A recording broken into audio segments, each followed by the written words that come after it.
Hi, Hi. Ashley. Hi, Megan. I'm Chris with Telltale TV. How are you guys doing today? Hi, Chris. Doing good. How are you?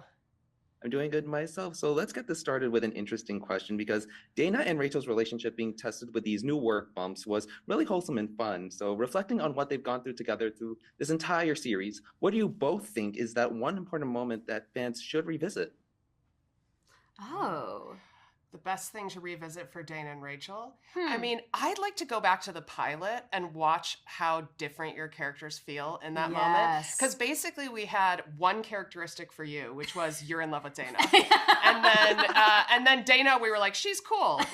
But the reason was because honestly, we wanted to see what like that lived and died by the chemistry between the Yeah. two actors. So you kind of didn't want to solidify who their characters were until you found the actors that worked together, and then you build off that.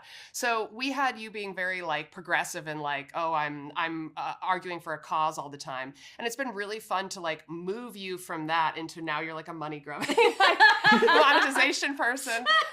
So we've really seen them evolve and just kind of looking at the space in your 20s when you're with somebody that you really care about, but you're also going through like the biggest shift in your life Right. in terms of like your career and what you're going to do forever. And watching you guys navigate that, I think, has been my favorite part. Yeah, I would say too. I think, especially before this season, going back and watching that montage in season one. Yes. And you guys found each other there. we totally did. And I feel like it's interesting too, even just thinking about it, because you're right. We feel a lot like the characters feel younger and just in a very different part of their lives. Yeah. And then now being in this season, there's like a lot of maturation in terms of like how we've written the characters and then also how we've portrayed the characters and their relationship in general. And I feel like it's a fun arc to see, I think. Now that we've like gotten them into a place where like they're a solid relationship, now how do they navigate life now that they have like a partner that they're really attached to?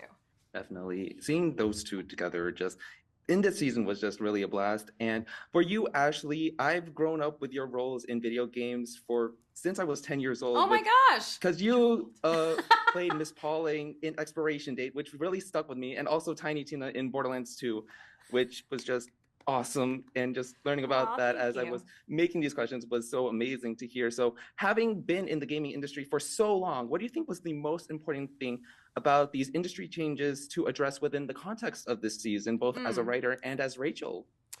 Yeah, I think the big thing that we felt like we should talk about was probably AI, Yeah. right? Like it's just, I mean, it affects our industries as well. That's part of the reason that we were on strike last year.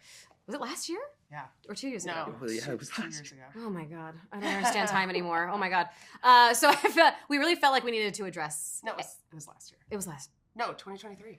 No, I don't know. Doesn't matter. Doesn't matter. Doesn't matter. We definitely felt like we needed to address AI. And then also, we introduced Playpen last season and User created games yes. was another one. Was We the other wanted one, yeah. to talk about the fact that there's a huge surge of games that platforms like Roblox where people can make their own games and then share them with each other. Mhm. And that's threatening to the video game industry in the same way as YouTube is threatening to the art industry, which is like, well, if anybody can make TV, then why will they watch ours? So that was fun. Yeah. And also the implications of like, these are very, very young people making games within Roblox, playing games within Roblox. And I think we mined a lot of comedy out of that Got a this lot season. of that, Yeah. And for you, Megan, as you learn more about the gaming industry and how these creatives operate, was there any particular moment from this season or previous seasons that gave you a new perspective with how you've been writing with comedy, with more drama in Always Sunny, and all of that with your newfound knowledge? I think learning about these user-generated games was really interesting to me because I wanted to look at the way in which like the powers that be pivot to that. And the joke of the show for so long has been that Poppy and Ian are in charge, but David is technically their boss, but like basically they're in charge because they're the creative directors of the game. And what the user generated content does is it flips that dynamic. So like David as the non-creative who's ahead of the business is like, well, I don't kind of need you guys anymore because I can have a bunch of 8-year-olds make games that do better.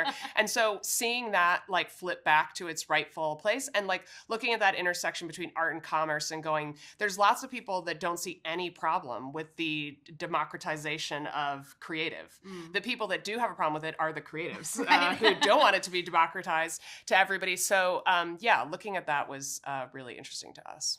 I know that Ashley And you're a real big D&D fan with Critical Role and Vox Machina, and me too. And so for both of you and for you, Ashley, do you think that we could get a D&D based episode with Mythic Quest or side quests? I mean, we've talked about it. We haven't have we? talked about it. Yeah. Ashley and I have played Call of Cthulhu together. We have. Oh. So Yeah. How did it Megan go? had a really funny character. Weren't you like I was just a drunk old woman who chloroformed everybody all the time. Right, that's what you did. It's like you had a thing that you did. It was yeah, that I you chloroformed everyone. people. Like we made it a skill, and I like started getting better at it. Yeah, we could definitely do that. Yeah, I think so. It's huge. It's We've like definitely talked about it. we for have. Sure. Yeah. We kind of do them all playing a game together this year, That's which true. is really fun. So Yeah. we've now has set precedent. Yes. Yeah. Whether that comes to fruition or not, I would love to see that someday. But Megan, Ashley, thank you so much for your time, and I really hope that you have a wonderful day. Thank you so much You again. too. Thank you. Nice to Thank meet you. you. Nice to meet you.